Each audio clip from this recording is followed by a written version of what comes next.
మనకు ఏదైతే మన డిప్యూటీ సీఎం ఇప్పుడు కొనసాగుతున్న పవన్ కళ్యాణ్ గారికి ఇవ్వడం జరిగింది. దాని తర్వాత మన బలగం సినిమాలో సుధాకర్ రెడ్డి అన్న గారికి మంచి అవకాశం ఇచ్చి, అంటే ప్రభుత్వంలో ఉన్నత స్థాయిలో ఉన్న వాళ్ళు వీళ్ళు కోఆపరేట్ చేయడం ద్వారా ఎలివేట్ అవుతుంది అనే విషయం మనకు క్లియర్ కట్ గా కనబడతా ఉన్నది. గత ప్రభుత్వాల కన్నా ఈ ప్రభుత్వం తీసుకున్నటువంటి ఒక మంచి స్టెప్ ఏంటంటే గద్దర్ నంది అవార్డులు. ఇది అద్భుతమైన స్టెప్. ఇది ఒక మన ఉనికిని, మన లోపల ఉన్నటువంటి కళా తత్వాన్ని తాడడానికి మంచి అవకాశం ఉన్నది. మరి ఈ అవకాశంలో జయసుధ గారిని మన ఇందులో పెట్టడం అనేది అంత ఆరోగ్యకరమైనది కాదు. అది దాన్ని కూడా ఒకసారి ఆలోచించాల్సిన అవసరం ప్రభుత్వం మీద ఉన్నది. ఎందుకంటే మన తెలంగాణ వారికి ఇంకెవరికైనా అవకాశం ఇచ్చుంటే బాగుండనేది నా అభిప్రాయం.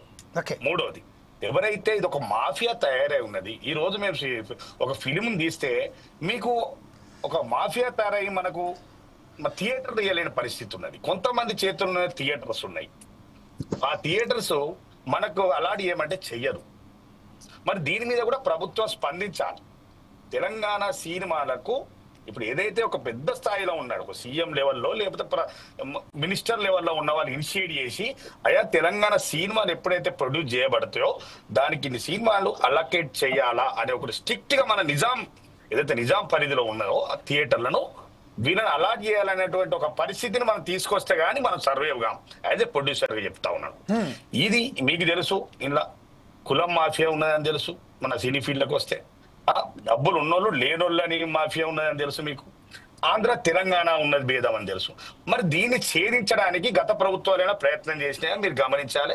మనకు తెలిసిపోతుంది చేయలేని. ఇప్పుడు ఇంత పెద్ద ఇనిషియేషన్ చేసినటువంటి ప్రభుత్వాలు ఇంకొక స్టెప్ వేసి తెలంగాణ కళాకారులకు అవకాశం ఇచ్చే విధంగా సినిమాలు తీయాలని ఒక ప్రపోజల్ ను ముందుకు తీసుకొస్తే మనకు ఒక అవకాశం ఉంటుంది.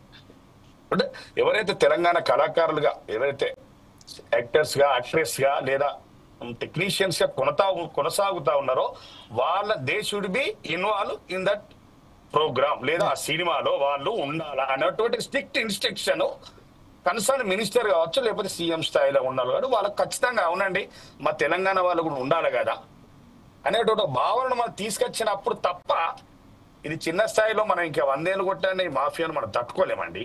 ఎందుకంటే ఇది చాలా ఏళ్ళుగా జరుగుతున్నటువంటి వ్యవహారం. కాబట్టి ఇందులో పెద్ద చేతులు ఇన్వాల్వ్ కావాల్సిన అవసరం ఉన్నది.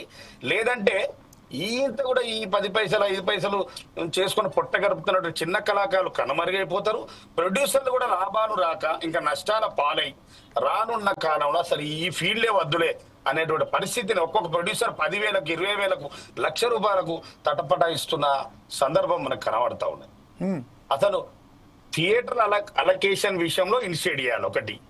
ఒక 10-15% ఆఫ్ తెలంగాణ ఆర్టిస్టులు ఉండాలనే ఒక ప్రపోజల్. 2, దాన్ని ఎలివేట్ చేసే విధంగా ఒక నియమ నిబంధనలు మన కొత్త. ఇప్పుడు ఇంత నంది అవార్డు తీసుకున్నారు, నంది అవార్డు తీసుకున్న వెంటనే అదొక శుభ పరిణామే. దాని బదులు ఇంక ఇది చేస్తే బాగుండేవా అనిపిస్తుంది నాకు. అట్లా చేయాలని కోరుకుంటున్నాను. అసంపల్లి శ్రీనివాస్ గారు, ఇప్పుడు ప్రస్తుతం ఏదైతే ఉన్నదో తెలంగాణకు సంబంధించిన ఏదైతే